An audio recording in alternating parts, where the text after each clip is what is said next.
ಲಕ್ಷಾಂತರ ರೂಪಾಯಿ ಕೊಟ್ಟು ಜಮೀನು ಖರೀದಿಸಿದ ರೈತನಿಗೆ ನ್ಯಾಯ ಸಿಗ್ತಾ ಇಲ್ವೇ?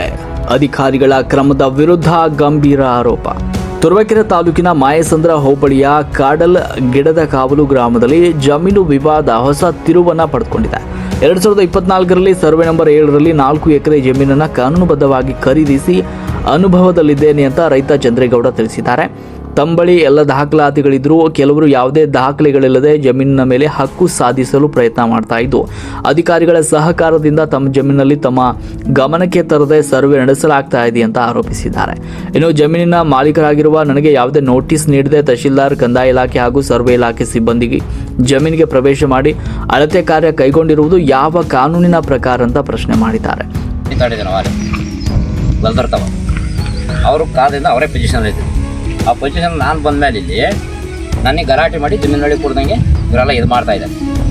ಆಯ್ತಾ, ನಾವು ಗೌರ್ಮೆಂಟ್ ಫೀಸ್ ಕೊಟ್ಟು ಜಮೀನು ತಗೊಂಡು ಎಲ್ಲ ಇಷ್ಟೆಲ್ಲ ಇವರು ದೊಡ್ಡಿ ಮಾಡ್ತಾರೆ. ನನ್ನ ಮೇಲೆ ಬಂದು ಯಾರು ಮಧ್ಯಕೆರೆಯರು, ಈ ಸೆಕ್ರೆಟರಿಗಳು, ಸೇಕ್ತಾರಗಳು ಏನೋ ನಮಗೊಂದು ನೋಟಿಸ್ ನೀಡ್ದಲೆ ಏಕೆ ತಮ್ಮ ಜಮೀನಿಗೆ ಬಂದು ಅಳತೆ ಮಾಡ್ಬೇಕಾರೆ ಇವರು. ಕಂದಾಯ ಇಲಾಖೆಯ ದಾಖಲೆಗಳ ಆಧಾರದಲ್ಲಿಯೇ ಜಮೀನು ಖರೀದಿ ಮಾಡಿದ್ದಾನೆ. ಆದರೆ ಈಗ ಕೆಲ ಪಹಣಿಗಳಲ್ಲಿ ಸರ್ವೆ ನಂಬರ್ ಬದಲಾಗಿ ಚಾಲ್ತಿ ನಂಬರ್ ನಮ್ದಾಗಿರುವ ಕಾರಣ ಹೈಕೋರ್ಟ್ ಆದೇಶದಂತೆ ತಿದ್ದುಪಡಿ ಕಾರ್ಯ ನಡೀತಾ ಇದೆ ಅಂತ ಅಧಿಕಾರಿಗಳು ಹೇಳ್ತಾ ಇದ್ದಾರೆ. ಆದರೂ ನನ್ನ ಹೆಸರಿನಲ್ಲಿರುವ ಜಮೀನಿಗೆ ಸಂಬಂಧಪಟ್ಟಂತೆ ಯಾವುದೇ ಮುನ್ಸೂಚನೆ ನೀಡದೆ ಸರ್ವೆ ನಡೆಸಿರುವುದು ನ್ಯಾಯಸಮ್ಮತವಲ್ಲ ಅಂತ ಅವರು ಅಸಮಾಧಾನ ವ್ಯಕ್ತಪಡಿಸಿದ್ದಾರೆ. ಇದಲ್ಲದೆ ತಮ್ಮ ಜಮೀನಿನಲ್ಲಿ ಅಳವಡಿಸಿದ್ದ ತಂತಿ ಕಂಬಗಳು ಹಾಗೂ ಸಿಸಿ ಕ್ಯಾಮೆರಾಗಳನ್ನು ಕೆಲವರು ಹಾನಿಗೊಳಿಸಿದ್ದಾರೆ ಎಂಬ ಆರೋಪವನ್ನು ಕೂಡ ರೈತ ಮಾಡಿದ್ದಾರೆ. ಈ ಪ್ರಕರಣದ ಕುರಿತು ಜಿಲ್ಲಾಡಳಿತ ಸಮಗ್ರ ತನಿಖೆ ನಡೆಸಿ ಸತ್ಯಾಸತ್ಯತೆ ಪರಿಶೀಲಿಸಿ ನ್ಯಾಯ ಒದಗಿಸಿಕೊಡಬೇಕು ಅಂತ ಆಗ್ರಹಿಸಿದ್ದಾರೆ. ಈ ಆರೋಪಗಳಿಗೆ ಸಂಬಂಧಪಟ್ಟಂತೆ ಕಂದಾಯ ಇಲಾಖೆ ಹಾಗೂ ಸಂಬಂಧಪಟ್ಟ ಅಧಿಕಾರಿಗಳ ಪ್ರತಿಕ್ರಿಯೆ ಇನ್ನಷ್ಟೇ ಲಭ್ಯವಾಗಬೇಕಾಗಿದೆ. ವರದಿ ಸುರೇಶ್ ಬಾಬು, ಎಂ, ತುರುವೇಕೆರೆ. ಎಷ್ಟಾಗಿದೆ ಸರ್? ಅಷ್ಟೊಂದರ ಶಾಮೀಲ್ ಆಗಿದೆ. ಏನು ನೋಟಿಸ್ ಕೊಡದೆ ಹೆಂಗೆ ಬಂದರು? ಏನು ಗೌರ್ಮೆಂಟ್ಗಳು ಆದೇಶ ಮಾಡಿದ್ರು ಒಂದು ಅಳತೆ ಮಾಡಿದ್ರು. ಅಳತೆ ಮಾಡ್ಬೇಕಾದ್ರೆ ಒಂದು ನೋಟಿಸ್ ಕೊಡ್ತಾನೆ ಇವರು. ನೋಟಿಸ್ ಕೊಡೋದಲ್ಲಿ ಹೆಂಗೆ ಬಂದ್ಬಿಡ್ತಾನೆ ಜಮೀನೊಳಗವರು? ಬೇರೆ ನಿಲ್ಸ್ಕೊಂಡು ಫೋಟೋ ಹೊಡ್ಸೋದು ಅವ್ರದ್ದು ಜಾಗ ಅಂತ. ಇವರೆಲ್ಲ ಶಾಮೀಲ್ ಆಗಿರೋತಿದ್ದಾನೆ. ನಿಂದೇನು ಹೊಡ್ಸೋಕೆ ಬಂದು ನನ್ನ ಜಮೀನ ನೀನು ಯಾರಮ್ಮ ಹೊಡ್ಸೋಕ್ಕೆ ಇಲ್ಲಿ ತಾಂಬರಮ್ಮ. ನೀನು ಪೇಪರ್ ಏನದೆ? ನಿನ್ನ ಪೇಪರ್ ತಾಂಬ. ನಂದು ಪೇಪರು ಅಧಿಕಾರ ನಂದು, ನಿಂದೇನದು ಅಧಿಕಾರ? ಹೈಕೋರ್ಟಿಂದ ಆದೇಶ ಮಾಡ್ರೆ ನಿನಗೆ ಕೊಡಲ್ಲ. ನೋಟಿಸ್ ಕೊಡೋದಿಲ್ಲ ನನಗೆ ಹೆಂಗೆ ಬಂದಿವ್ರು ಜಮೀನು ಹೇಳಕ್ಕೆ ಬಂದ್ರೆ ನನ್ನೊಳಗೆ? ಹಾಂ, ಬರ್ಕೊಂಬ ಹೊಡೆದಾಕ್ಯಾರೆ, ಸಿ ಕ್ಯಾಮ್ರಾ ಬಿಚ್ಕೊಂಡೋಗ್ಯಾರೆ.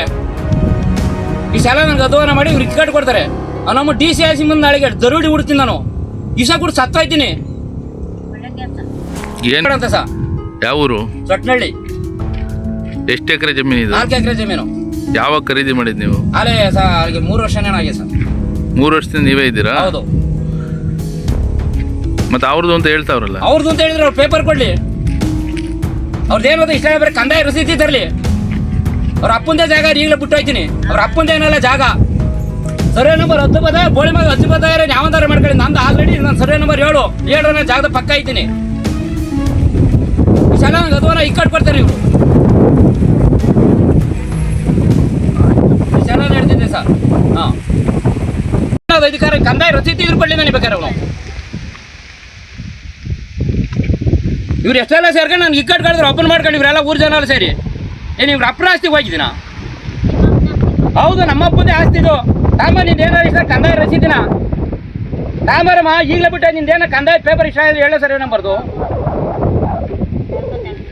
ಇದನ್ನ ಬರಲಿ, ಅವನದಿದ್ರೆ ಅವನು ಮಾಡಿ, ನಂದಿರು ಮಾಡಿ CC ಕ್ಯಾಮ್ರಾ ಬಿಚ್ಚೋದು, ಈ ಕಲ್ಕಂಬ ಮರಿ ಹಾಕೋದು, ನಂದು ಅಂತ ಬಂದು ಊರು ಜನಗಳ ಕಟ್ಕೊಂಡ್ಬಂದಿಲ್ಲ ಹೊಡಿಯಕ್ಕೆ ಬರೋದು. ನಾನು ಒಬ್ಬರು ಮಾಡ್ಕೊಂಡಿವ್ರೆಲ್ಲ. ನಾನು ಯಾವ ಇಟ್ಕೊಂಡು ಏನಪ್ಪ ಕರೆಂಟ್ ಗಳಿಂದ ಅವಂದು ಇದೆಲ್ಲ ಪಿಕ್ಚರು.